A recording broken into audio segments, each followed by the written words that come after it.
Press మిత్రులకు అందరికీ పేరు పేరున నమస్కారాలు. గిల్లు శ్రీను, అదేవిధంగా మా మిత్రులు వెంకటేశ్వర రెడ్డి గారు. మేము సరే ఇప్పుడు రాష్ట్రంలో జరుగుతున్నటువంటి అతి ముఖ్యమైన సమస్య పైన ప్రజలు చర్చిస్తున్నారు, రాజకీయ నాయకులు చర్చిస్తున్నారు, పార్టీలు చర్చిస్తున్నాయి, మీడియా ప్రపంచం చర్చకు పెట్టింది. చాలా సంతోషం. ఏది ఎల్ నినో ప్రభావం వల్ల మరి ఎలాంటి చర్యలు తీసుకోవాలా, ఇటు గోదావరి నది పైన, కృష్ణా నది పైన నీటి లభ్యత తగ్గిన సందర్భంలో ఉన్న నీళ్ళని ఏ విధంగా ఒడిచిపట్టుకొని కాపాడుకోవాలనే దానిపైన చర్చ చాలా బాగా జరుగుతుంది రాష్ట్ర వ్యాప్తంగా. చాలా సంతోషం. రాగద్వేషాలకు అతీతంగా పరిపాలన చేస్తామని చెప్పి మరి రేవంత్ రెడ్డి గారి మంత్రివర్గం మొత్తం కూడా ప్రమాణ స్వీకారం చేసి ముఖ్యమంత్రి అదేవిధంగా మంత్రి పదవులతో ఈ రాష్ట్రాన్ని, మన తెలంగాణ రాష్ట్రాన్ని పరిపాలిస్తున్న సంగతి మనకందరికీ తెలుసు. ప్రమాణ స్వీకారంలోనే రాగద్వేషాలకు అతీతంగా పరిపాలిస్తామని చెప్పారు. మరి దురదృష్టవశాత్తు రోజు మనం వినేది, వారి నోటి ద్వారా మాట్లాడే తీరు ఇవన్నీ చూస్తే ద్వేషం అనేది ఇంకా పెంచుకుంటున్నాడు. ఎన్నికల సందర్భంలో ఉన్నదానికంటే ఎక్కువ పెరుగుతున్నది ద్వేషం. అది వారి మాటల్లో పట్టే ఆగుపడుతున్నది, ముఖ్యమంత్రి గారి మాటల్లో పట్టే. మేము ఇదే గిల్లిసీను ఇటు కూర్చున్నాడు, తూల ఉమ్మక్క ఇటు కూర్చున్నది. డిసెంబర్ 2024 నాడు ఇదే వేదిక నుండి పత్రికా విలేకరుల సమావేశం పెట్టి ఇదే చూపించినప్పుడు, డ్యామ్ సేఫ్టీ యాక్ట్ ఇదే చూపించిన నేను. ఎప్పుడు దాదాపు సంవత్సరం మీద 8 మాసాల క్రితం చెప్పిన నేను. డిసెంబర్ 18 డేట్ ఉంది, 11th డిసెంబర్ 2024, దాదాపు 2 సంవత్సరాలు, మర్చిపోయాను, 2 years దాదాపు. ఏం చెప్పిన ఆ రోజు నేను, ఈ నేషనల్ ఏదైతే డ్యామ్ సేఫ్టీ యాక్ట్ ఉందో, ఈ యాక్టు ద్వారా ఏర్పడ్డటువంటి ఈ NDSA అనేది ఒక నియంత్రించే సంస్థ కాదది, అది కేవలం సలహాలు ఇచ్చేటువంటి సంస్థ అని చెప్పిన. అప్పటి వరకు రిపోర్టు ఇవ్వలేదు, NDSA రిపోర్ట్ ఇవ్వలేదు రాష్ట్ర ప్రభుత్వానికి. 25 ఏప్రిల్లో ఇచ్చింది. అంటే ఇచ్చి కూడా సంవత్సరం మీద 3 మాసాలు దాటింది. అంటే దాదాపు 16 మాసాల క్రితం ఇచ్చింది. ఏడాదినర్థం, మన భాషలో చెప్పాలంటే ఏడాదినర్థం క్రితం ఇచ్చింది రిపోర్టు. ఏం చెప్పింది NDSA? మీరే యజమానులు, మీరే చూసుకోండి అని చెప్పింది. అది నేను చాలా స్పష్టంగా చెప్పడం జరిగింది. ఇలా యజమాన్యం హక్కులు రాష్ట్రానివి. తర్వాత ఈ NDSA ఏమైనా ఆదేశాలు ఇస్తే కూడా అవి మన పైన అబ్సల్యూట్ బైండింగ్ కావవి. ఆ సలహాలు చూసుకోవాలి అంతవరకే. ఈరోజు కాంగ్రెస్ ప్రభుత్వము, మన రేవంత్ రెడ్డి గారు NDSAను సాకుగా చూపించి, ద్వేషం ఉంది కాబట్టి ఇవాళ గోదావరి నదిలో ఉన్నటువంటి ప్రాణహిత కలిసిన తర్వాత కాళేశ్వరం దగ్గర ఉన్న నీళ్ళను ఒడిసిబెట్టి కన్నాయపల్లి పంప్ హౌస్ నుండి ఎత్తిపోవాలంటే ఏదో కారణాలు చెప్తాడు. భద్రాచలం కొట్టుకపోతుంది, అది కొట్టుకపోతే, ఇది కొట్టుకపోతుంది. అన్నిటికంటే ముఖ్యంగా రాజ్యాంగంలో నీరు, వాటర్ అనే సబ్జెక్టు స్టేట్ సబ్జెక్ట్. అది ఇరిగేషన్ ప్రాజెక్ట్స్ అని కూడా స్టేట్ సబ్జెక్టు. అవి ఇంకా మనం కేంద్ర ప్రభుత్వానికి అప్పచెప్పలేదు. ఈ బిల్లు ఒక 20 సంవత్సరాలు పార్లమెంట్లో చర్చకుండే. చాలా సందర్భాల్లో ఈ అబ్సల్యూట్ పవర్ ఇవ్వద్దు అని చెప్పే సూచన మేరకే దానికి అబ్సల్యూట్ పవర్ ఇవ్వలేదు. మీకు అన్నిటికంటే ఇవన్నీ చాలా సందర్భాలు చెప్పినాం. పోలవరం ప్రాజెక్టు అది నేను Polavaram project authority annual report నుంచి మాట్లాడుతున్నాను. ఇది annual report, Polavaram project authority annual report. Polavaram project authority అనే దాన్ని ఎందుకు పెట్టిందంటే, కేంద్ర ప్రభుత్వము పోలవరం ప్రాజెక్ట్ని ఒక జాతీయ ప్రాజెక్టు హోదా ఇచ్చింది కాబట్టి దానికి ఒక special purpose vehicle Polavaram project authority. ఇది యాన్యువల్ రిపోర్ట్. మీరందరూ కూడా వెబ్సైట్లో పోండి, ఇప్పుడే ఇట్లా కొట్టేస్తే వచ్చేస్తుంది మీకు. దీంట్లో చాలా సుదీర్ఘంగా బొమ్మలతో సహా కొట్టుకపోయినాయి, తప్పుడు నిర్ణయాల వల్ల నిర్మించబడ్డటువంటి డయాఫ్రామ్ వాల్స్, ఇవన్నీ కూడా ఫొటోస్తో సహా వేసిండ్రు Polavaram project authority annual report. నేను దాంట్లో చూసుకొనే ఇవన్నీ మీతోని మాట్లాడుతున్నాను. ఒక 13 ఐడెంటిఫై చేశారు. Failure of diaphragm wall of main dam, restoration cost D వాల్కి 1585.16 కోట్లు, అంటే దాదాపు 1600 కోట్ల రూపాయలు ఆ డయాఫ్రమ్ వాల్కి నష్టం జరిగింది. అది పునరుద్ధరించబడ్డది. Restoration and rehabilitation of foundational improvement works main డ్యామ్కి 2000 కోట్లు.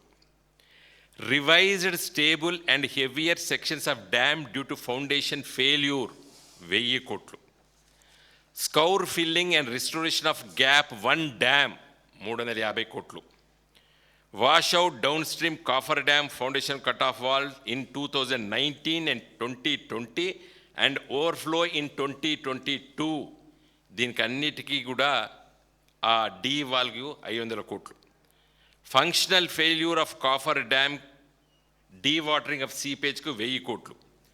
Damage failure of guide bund స్పిల్వేకి 544 కోట్లు. 2023లో కొట్టుకపోయింది, విపరీతం వచ్చింది. స్లోప్ ఫెయిల్యూర్ 1000 కోట్లు. Design failure, restoration of upstream form, additional cost to complete investigation and design charges, international experts charges 500 కోట్లు. ఇంకేవో చిన్న చిన్నవి 5 కోట్లు 20 కోట్లు అన్నీ ఉన్నాయి. మొత్తము the total cost of damage, restorations, rehabilitations due to inadequate improper planning, execution, design failure, quality failure, lack of investigation etcetera is 9600.16 crores, 9616 లక్షల కోట్ల రూపాయలు, దాదాపు 10,000 కోట్ల రూపాయలు పోలవరం ప్రాజెక్ట్ అథారిటీకి కేంద్ర ప్రభుత్వం ఇచ్చింది. అది ఇన్ని కొట్టుకపోయినాయి, ఇన్ని డిజైనింగ్ రాంగ్, ఒక కాఫర్ డ్యామ్ తప్పు డిజైన్ కాబట్టి మళ్ళీ కొత్తది కట్టుడు, ఇవన్నీ ఉన్నాయి. ఎక్కడ కూడా ఎన్డీఎస్ఏ లేదండి. ఇవన్నీ ఎందుకు చెప్పినట్టే మీకు, ఎక్కడ కూడా ఎన్డీఎస్ఏ రోల్ లేదు. మరి ఆంధ్రప్రదేశ్లో పోలవరం డ్యామ్కు లేని ఎన్డీఎస్ఏ ఈ రేవంత్ రెడ్డికి ఎందుకు వచ్చిందో ఉంటాను నేను. ఎందుకు వచ్చిందంటే, మొదట్లో బీజేపీ కూడా లెటర్ రాశాడు. వాళ్ళు ఉర్రికూరికి వచ్చారు ఎన్నికలు రాకముందే. 24 గంటలు ఒక రిపోర్ట్ ఇచ్చిపోయినారు. దురదృష్టవశాత్తు మేము ఓడిపోయినాం. కాంగ్రెస్ వాళ్ళు అధికారంలోకి వచ్చారు. వచ్చే ఫిబ్రవరిలో మళ్ళీ రేవంత్ రెడ్డి లెటర్ రాశాడు. ఇంకా వాళ్ళకు దొరికిందేరా బొక్క అనుకున్నట్టు ఇంకా దీని ఎమ్మడి పడ్డారు. యాక్చువల్ ఎన్డీఎస్ఏ అంత పెద్ద అథారిటీయా? దానికి పట్టువని 20 మంది లేరు ఆఫీస్లో. ఆ 20 మందిలో 11-12 మంది డిప్యుటేషన్లో వచ్చిన వాళ్ళు సిడబ్ల్యూసీలోకి. ఒక్క మెంబర్, ఫుల్ మెంబర్, ఒక చైర్మన్ తప్పితే మెంబర్ని ఇంతవరకు వేయలేదు ఈ బీజేపీ గవర్నమెంట్ ఎన్డీఎస్ఏ అథారిటీలో. యాక్చువల్గా నేను నిన్న పెడదాం అనుకున్న ప్రెస్ మీటు, రేవంత్ రెడ్డి గారు, ఉత్తమ్ కుమార్ రెడ్డి గారు ఢిల్లీలో ఉన్నారు. మన కన్నయ్యపల్లి పంపు హౌస్ను స్టార్ట్ చేయడానికి, మరి అన్నారం సుందిల బ్యారేజ్లో పూర్తి స్థాయిలో కాకుండా కొన్ని నీళ్లు ఆపుకోవడానికి పోయి మాట్లాడతారు కావచ్చు వీళ్ళు. ఎందుకు మనం పెట్టాలి ఈ ప్రెస్ మీట్కి ఇప్పుడు అని అనుకొని నిన్ను నిన్న పెట్టలేదు, నిన్న పెడదాం అనుకున్నా. ముఖ్యమంత్రి రేవంత్ రెడ్డి గారు, నిన్న ఉత్తమ్ కుమార్ రెడ్డి గారు నిన్న ఢిల్లీలో ఉండి ఎన్డీఏసీ అధికారులను కలిసినరండి. ఎల్నినో వచ్చింది, ఆ కన్నాయిపల్లి పంప్ హౌస్ కింద విపరీతంగా నీళ్లు కిందికి సముద్రం పాలవుతున్నాయి. వాటిని ఒడిపట్టుకొని మేము మరి మీదికి ఈ అన్నారం సుందిల్లా బ్యారేజ్లలో దాన్ని పూర్తి స్థాయిలో కాకపోయినప్పటికీ ఇంతో మనకు అనుమానం ఉంది కాబట్టి అట్లీస్ట్ పంపు చేసే స్థాయి వరకన్నా నింపుకొని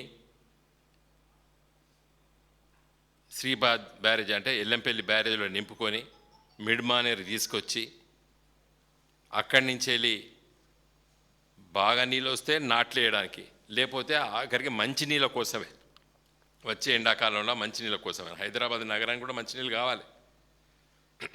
నేను పోయినసారి చెప్పిన ఇదే పరిస్థితి ఉంటే రాకూడదు, దురదృష్టవశాత్తు మనకు రాంది విపత్కర పరిస్థితి వస్తే ఎల్నినో ప్రభావం పూర్తి స్థాయిలో ఉంటే వచ్చే ఎండాకాలంలో హైదరాబాదులో పొద్దున్న లేతే మొహం కట్టుకోవడానికి కూడా నీళ్ళు ఉండవు. నేను స్నానాలని పోయినసారి చెప్పిన, అంత భయంకరమైన పరిస్థితి వస్తుంది. 1 కోటి జనాభా ఉన్నారు ఇప్పుడు హైదరాబాద్లో. చాలా మున్సిపాలిటీస్లకి మంచి నీళ్ళు ఇచ్చేటువంటి నీళ్ళే గోదావరి నీళ్ళు, ఇటు కృష్ణా నీళ్ళు. కృష్ణాలో లేవు. ఇలా చూసిన పేపర్లో అలిమెట్టి ప్రాజెక్ట్ సగం కూడా నిండలేదు, తుంగభద్ర సగం కూడా నిండలేదు, శ్రీశైలంలో నీళ్లు లేవు. మరి హైదరాబాద్ నగరానికి కృష్ణా జలాలు, గోదావరి నది జలాలతోనే హైదరాబాద్ జనం, ఈ గండిపేటను అవి రెండు ఎప్పుడో మాయమైపోయినాయి. వాటి నీళ్ళు ఉపయోగిస్తలేము మనం, అట్లీస్ట్ గిదైనా. కాబట్టి దయచేసి నేను అడిగేది ఏంటంటే, ఈ ఎన్డీఎస్ఏ ఏదైతే అథారిటీ ఉన్నదో ఆ బూచి చెప్పి రేవంత్ రెడ్డి గారు మరి ఈరోజు కన్నాయిపల్లి పంప్ హౌస్ను ఆన్ చేయకుండా ఆపడం అనేది చాలా దురదృష్టం. పోనీ ఇవాళ గట్టి అడిగే పరిస్థితి కూడా లేదు, ఎందుకంటే అక్కడ కూడా నీళ్ళు లేవు.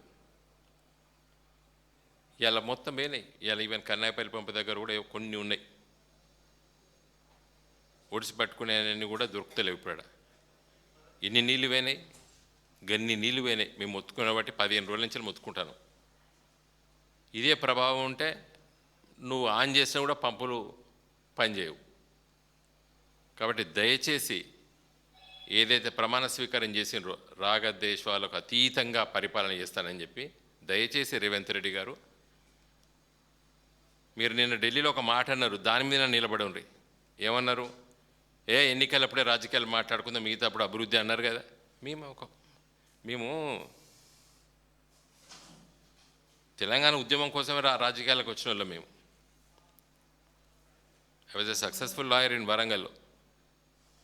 ప్రొఫెసర్ జయశంకర్ గారు, బియ్యాల జనార్దన్ రావు గారు తెలంగాణ మీటింగ్లు పెడితే 96, 97, 98, 99లా చిన్న మీటింగ్లో 10 మంది 20 మంది మీటింగ్లో పాల్గొని కేసీఆర్ గారు ఒక రాజకీయ పార్టీ ఆవిర్భవిస్తే వచ్చిన వాళ్ళం మేము. మా బాధ తెలంగాణ తప్పితే కుర్చీలు కావు. దయచేసి నా రిక్వెస్ట్ ఏంటంటే, మంచి వర్షాలు పడితే ఈ లొల్లే ఉండదు. ఈ ఎల్నినో ప్రభావం లేకపోతే, మంచినీళ్ళ భయం లేకపోతే సరే నడుస్తుంది, అది పెద్ద ఇష్యూ కాదు. కానీ ఒక విపత్కర పరిస్థితి వస్తుందని చెప్పి శాస్త్రవేత్తలు చెప్తున్నారు. కాబట్టి దయచేసి మీరు ఈగోకు పోకండి. సరే అప్పుడప్పుడు కొన్ని నిర్ణయాలు అటు కూలిపోయింది అనేది నువ్వు ఎన్నిసార్లు చెప్తావు, అంత ప్రజలకు కూడా తెలుసు కదా. కేసీఆర్ గారు ముఖ్యమంత్రి ఉన్నప్పుడు అది కుంగింది, దాని గురించి పదే ఎందుకు? ఇంకో నేను చెప్పిన ఈ పోలవరం గిన్నిసార్లు కొట్టుకపోయింది కదా, ముంగీసకును నాగుంబాకున్నంత పగ చంద్రబాబు నాయుడుకును జగన్మోహన్ రెడ్డికి, ముంగీసకును నాగుంబాకున్నంత పగ వాళ్ళిద్దరికి. ఎప్పుడైనా మాట్లాడినండి ఇష్యూ? పోలవరం గిన్ని కొట్టుకపోయినాయి, చంద్రబాబు నాయుడు నువ్వు ముఖ్యమంత్రి ఉన్నప్పుడు కొట్టుకపోయిందని జగన్మోహన్ రెడ్డి అన్నాడా? జగన్మోహన్ రెడ్డి ముఖ్యమంత్రి ఉన్నప్పుడు కొట్టకపోతే చంద్రబాబు నాయుడు అన్నాడా జగన్మోహన్ రెడ్డిని? ఆలోచించు మిస్టర్ రేవంత్ రెడ్డి. ఎప్పుడు కేసీఆర్, కేటీఆర్, హరీషు, ఎందుకు ఇవన్నీ? ప్రజల్ని అదృష్టం నీకు అధికారం ఇచ్చిండ్రు. నేను ఇదే అడుగుతున్నా కదా, నాగుంబాకును ముంగీసుకున్నంత పగ ఉన్నటువంటి చంద్రబాబు నాయుడు, జగన్మోహన్ రెడ్డి ఒక్కసారైన పోలవరంలో కూడా 9,616.16 crores, 9,616 లక్షలు అంటే దాదాపు 10,000 కోట్ల రూపాయలు 13 సార్ల తప్పిదాలు జరిగినాయి. కుంగింది, కొట్టుకపోయింది, రాంగ్ డిజైను, కిందికెళ్ళి ఎట్లయితే మేడిగడ్డ దగ్గర జరిగిందో గడ్డకెళ్ళి కిందికెళ్ళి పయ్యవాసింది, పొక్కలు పడ్డాయి. ఇన్ని కోట్ల రూపాయలు కేంద్ర ప్రభుత్వం, బీజేపీ ప్రభుత్వం పోలవరానికి ఇచ్చింది. ప్రాజెక్ట్కే, జాతీయ ప్రాజెక్ట్ కాదు, రిపేర్లకి, కొట్టుకపోయినందుకు wrong design, improper planning, damage restorations, design failure, quality failure, lack of investigation, గిన్నిటికి దాదాపు 10,000 కోట్లు నష్టం జరిగితే కూడా మన కేంద్ర ప్రభుత్వం ఇచ్చి పోలవరాన్ని నిర్మిస్తున్నారు. గా సోయి గా తెలివి మనకుంటే మంచిది. మేము విమర్శిస్తలేం, నువ్వు ఆన్ చేయలేదు కాబట్టి మాట్లాడుతున్నావు. ఇది చాలా గొప్ప ప్రాజెక్టు. కాళేశ్వరం గురించి వెళ్ళి ఇప్పటికి కూడా పూర్తి అవగాహన వీళ్ళకి రాలేదు, కాంగ్రెస్ వాళ్ళకి. Medigadda, Annaram, Sundilla just 5% of Kaleshwaram project. పుష్కలమైన వర్షాలు పడి, తుఫాన్లు పడి, పొంగి పొర్లి వరదలు వచ్చినా కూడా కాళేశ్వరం ప్రాజెక్ట్ అవసరం. మిడ్ మానేర్ ప్రాజెక్టు ఎస్ఆర్ఎస్పి నుంచి వెళ్ళి వచ్చి పొంగి పొర్లి వరదొచ్చి మిడ్ మానేర్ నిండినా కూడా మిడ్ మానేర్ నుండి అన్నపూర్ణ, అదేవిధంగా రంగనాయక సాగరు, మల్లన్న సాగరు, కొండపోచమ్మ నింపాలంటే కాళేశ్వరం ప్రాజెక్ట్ కావాల్సిందే. తుఫాన్లు వచ్చి వరదలు వచ్చినా కూడా కాళేశ్వరం ప్రాజెక్ట్ కావాలి. మహారాష్ట్ర నుండి గోదావరిలో నీళ్లు లేకపోయి మన తెలంగాణలో వర్షం పడితే కూడా ఎల్లంపల్లి లాంటి ప్రాజెక్టుల నీళ్లు పడ్డా కూడా మళ్ళీ ఎల్లంపల్లి నుంచి లిఫ్ట్ చేయాలి. Lakshmi pump house, flood flow canal, mid Maner. ఇలాంటి విపత్కర పరిస్థితులు వస్తేనే మేడిగడ్డ, అన్నారం, సుందిల్ల. కాకపోతే కేసీఆర్ గారు ఆలోచించిందంటే ఎర్లీ సోయింగ్ అంటే మొదలే నాట్లేయడానికి కూడా ఉపయోగించుకుందామని అనుకున్నాం. కాబట్టి ఈ ఎన్డీఎస్ఏ అనేది ఒక బూచి. ఎన్డీఎస్ఏ అనే దానికి అథారిటీ, అది కేవలము సూచనలు చేయడానికే.